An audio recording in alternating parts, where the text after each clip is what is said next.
Bonjour, eh bien nous nous retrouvons aujourd'hui pour parler de la laitue, woju en chinois, Lactuca sativa en latin. La laitue est une feuille, un légume feuille, feuille verte de Méditerranée et d'Asie occidentale qui semble avoir été consommée, du moins pour ce qu'en savent les historiens, 2500 ans, cultivé et consommé 2500 ans avant Jésus-Christ. Donc un vieux légume consommé tout au long de cette histoire et à travers le Moyen-Âge occidental par les moines qui l'a considéré comme une anaphrodisiaque. Donc elle calme l'esprit. Ça, c'est une indication intéressante.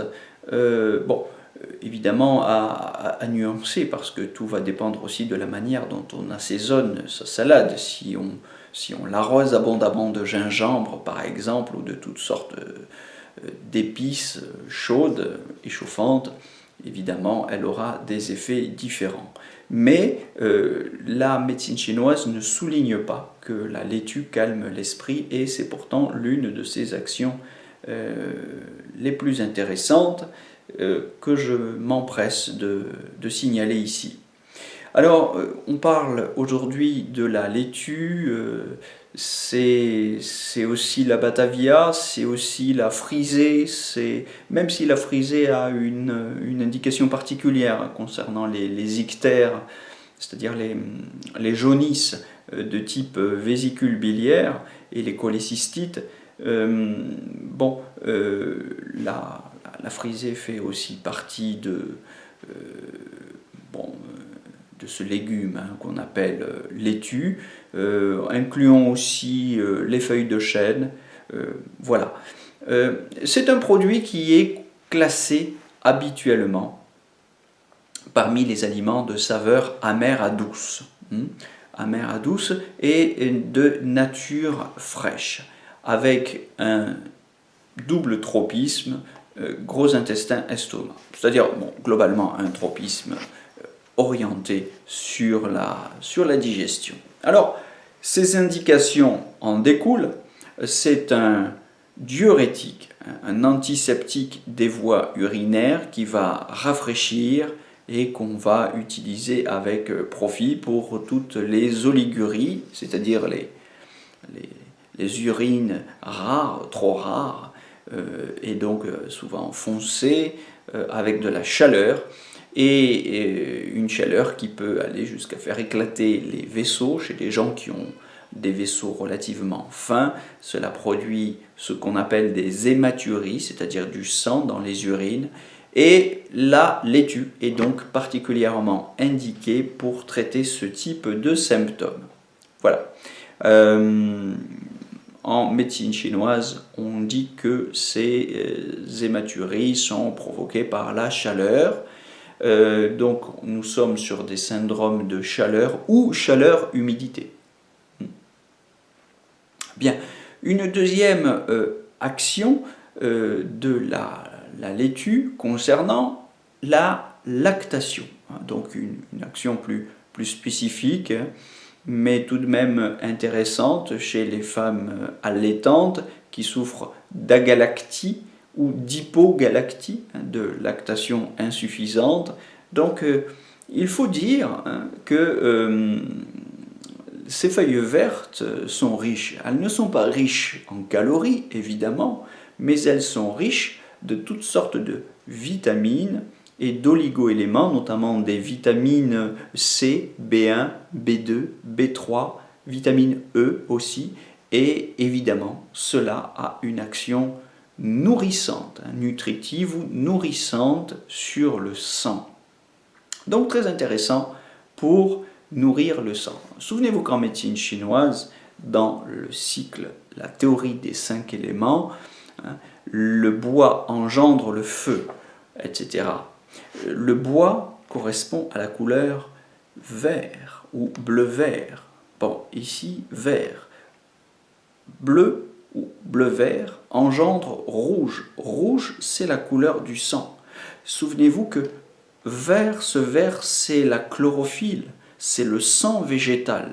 Eh bien, il n'est pas surprenant que, conformément à la théorie des 5 éléments, le vert engendre le rouge, c'est-à-dire que le sang végétal permette d'engendrer le sang animal, le sang humain. Que donc se nourrir de feuilles vertes est une action nourrissante sur notre sang. Je rajoute, parce qu'on peut le lire dans de nombreuses sources, que évidemment ces feuilles ont une action anticancéreuse, anti-œdémateuse, puisqu'elles favorisent la diurèse et permettent donc un meilleur métabolisme des liquides, une action anti-diabétique, puisque effectivement c'est rafraîchissant et ça permet d'éliminer, de clarifier, de rafraîchir la chaleur du sang.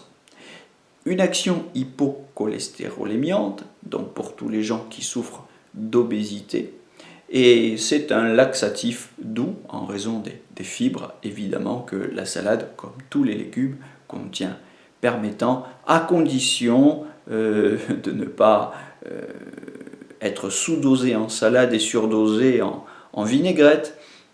Évidemment, tout sera une question de dosage pour l'efficacité thérapeutique. Alors justement, parlons des modes de consommation et de la posologie. Eh bien, si on veut avoir une véritable action thérapeutique avec cette laitue, il faut en manger au moins une par repas. Alors, à jeun ou pas, c'est-à-dire dans un estomac vide ou sans combinaison alimentaire, eh bien pas forcément. Sachez que, et c'est l'une des grandes vertus de la laitue, comme de toutes les feuilles vertes, on pourrait y rajouter les épinards, etc., les épinards crus, les feuilles vertes ne provoquent pas de mauvaise combinaison alimentaire, ou très peu, très rarement. Donc c'est un légume qui se marie très volontiers avec tout, avec les fruits, avec d'autres légumes, y compris les légumes racines, etc. Bon, peu de mauvaises combinaisons alimentaires possibles avec les feuilles vertes, réjouissons-nous-en. Donc c'est un légume facile à cuisiner, qui se marie avec tout.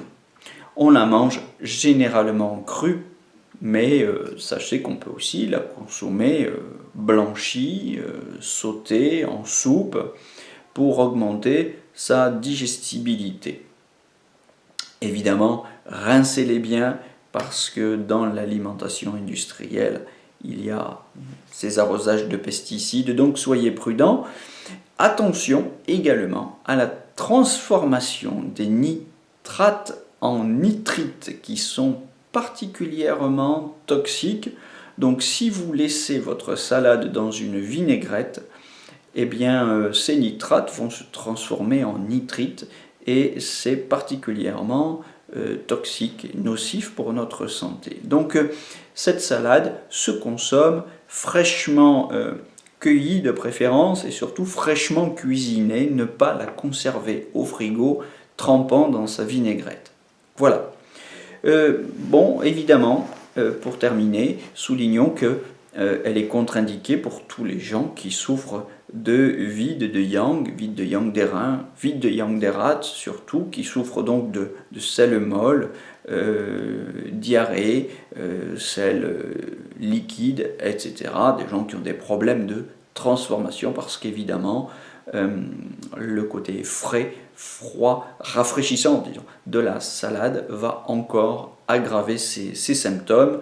Tous les symptômes de froid sont une contre-indication, disons, élargissons, sont une contre-indication à la consommation de salade crue.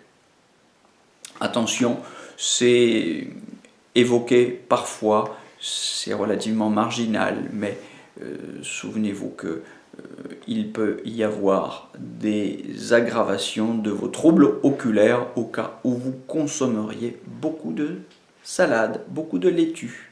Je vous souhaite une bonne journée et je vous dis à très bientôt pour de nouvelles fiches techniques avec les formations Énergie.